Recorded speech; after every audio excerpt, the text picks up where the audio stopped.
साथ संगत जी, प्रेम से कहना धन निरंकार जी। एक नई साखी के साथ स्वागत है आप सभी का आपके ही अपने चैनल पर। आज की साखी का विषय है आत्म संतोष। चलिए सुनते हैं आज की ये साखी। साथ संगत जी, पुरानी बात है। एक नगर का राजा जिसे भगवान ने सब कुछ दिया, एक समृद्ध राज्य, सुशील और गुणवती पत्नी, संस्कारी संतान, सब कुछ था उसके पास, पर फिर भी वो दुखी का दुखी रहता था। एक बार वो घूमते घूमते एक छोटे से गांव में पहुंचा, जहां एक कुम्हार भगवान भोले बाबा के मंदिर के बाहर मटकियां बेच रहा था। कुछ मटकियों में पानी भर रखा था और वो वहीं पर लेटे लेटे हरि भजन गा रहा था। राजा वहां आया और उसने भगवान भोले बाबा के दर्शन किए। फिर राजा कुम्हार के पास जाकर बैठ गया। वो कुम्हार भी उठकर बैठ गया और उसने बड़े ही आदर से राजा को पानी पिलाया। राजा कुम्हार से कुछ प्रभावित हुआ और राजा ने सोचा कि ये इतनी सी मटकियों को बेचकर क्या कुछ कमाता होगा। तो राजा ने पूछ ही लिया, क्यों भाई प्रजापति जी, क्या मेरे साथ नगर चलोगे?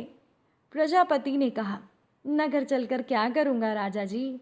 राजा ने कहा कि वहाँ चलना और वहाँ खूब मटकियाँ बनाना।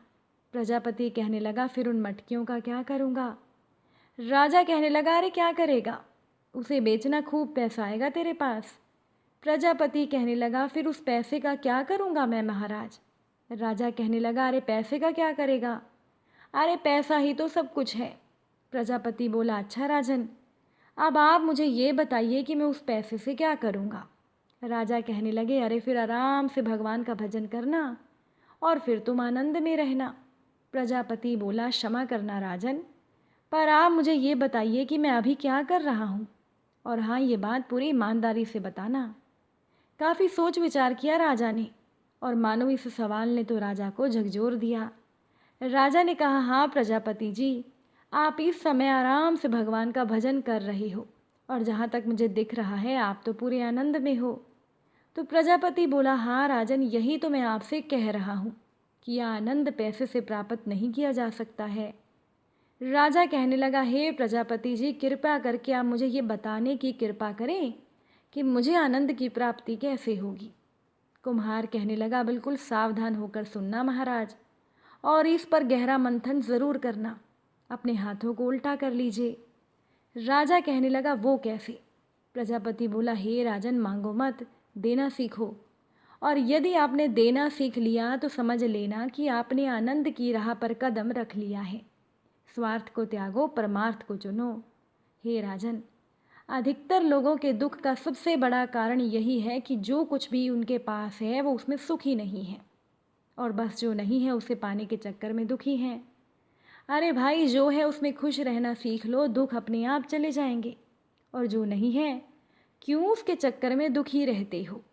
साथ संगत जी, आत्म संतोष से बड़ा और कोई सुख नहीं, और जिसके पास संतोष रूपी धन है वही सबसे बड़ा सुखी है, वही आनंद में है, और सही मायनों में राजा भी वही है।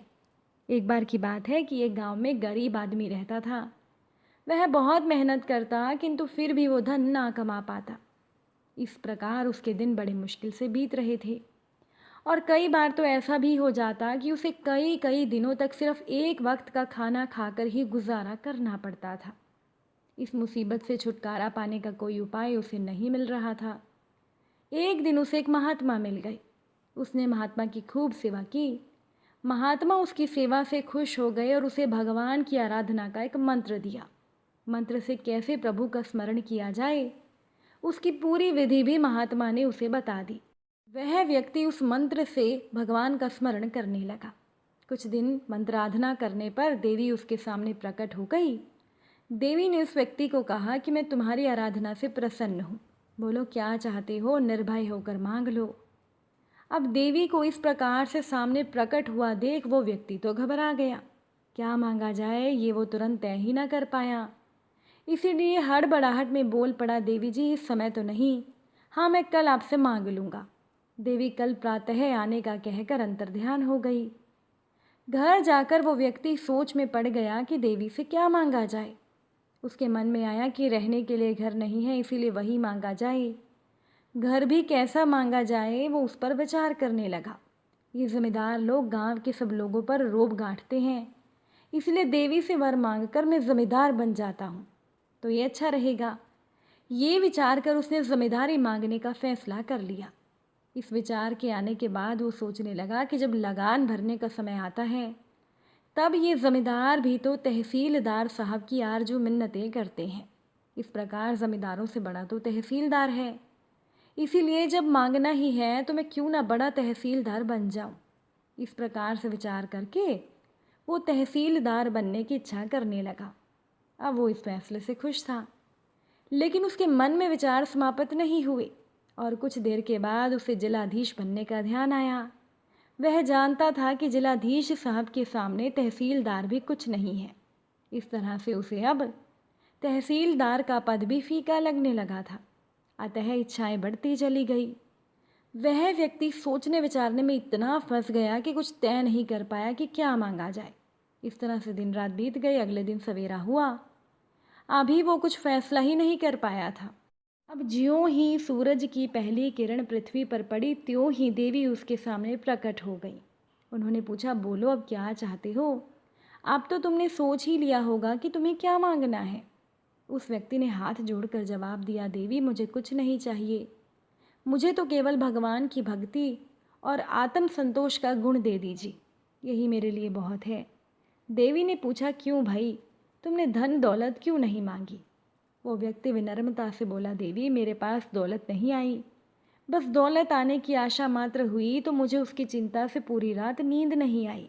अगर वास्तव में मुझे दौलत मिल जाएगी तो फिर मेरी नींद तो एकदम से विदा हो जाएगी, इसीलिए मैं जैसा हूँ मैं वैसा ही रहना चाहता हूँ। साथ संगत जी, उस व्यक्ति ने देवी से कहा कि आत्म संतोष का गुण ही सबसे बड़ी दौलत होती है, मुझे यही दे दीजिए।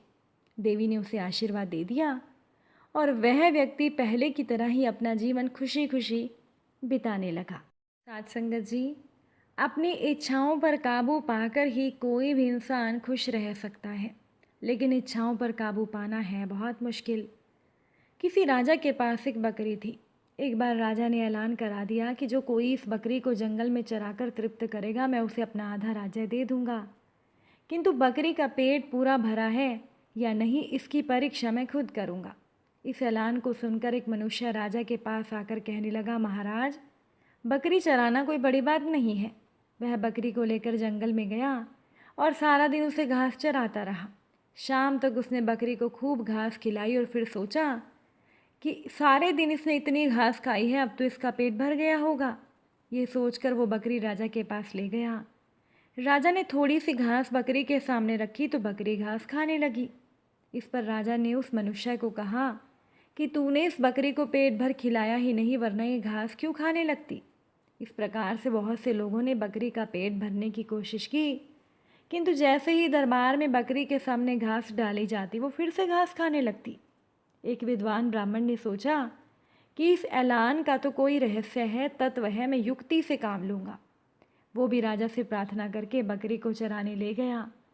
जब भी वो बकरी घास खाने के लिए जाती तो वो विद्वान ब्राह्मण उसे लकड़ी से पीटता। सारा दिन वो यही क्रम दोहराता रहा। अंत में बकरी ने सोचा कि अगर मैं घास खाने की कोशिश करूंगी तो मुझे मार खानी पड़ेगी।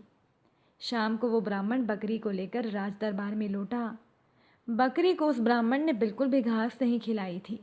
फिर भी राजा से बोला कि मैंने इसे भरपेट खिलाया है, अब ये घास बिल्कुल नहीं खाएगी, आप परीक्षा ले लीजिए।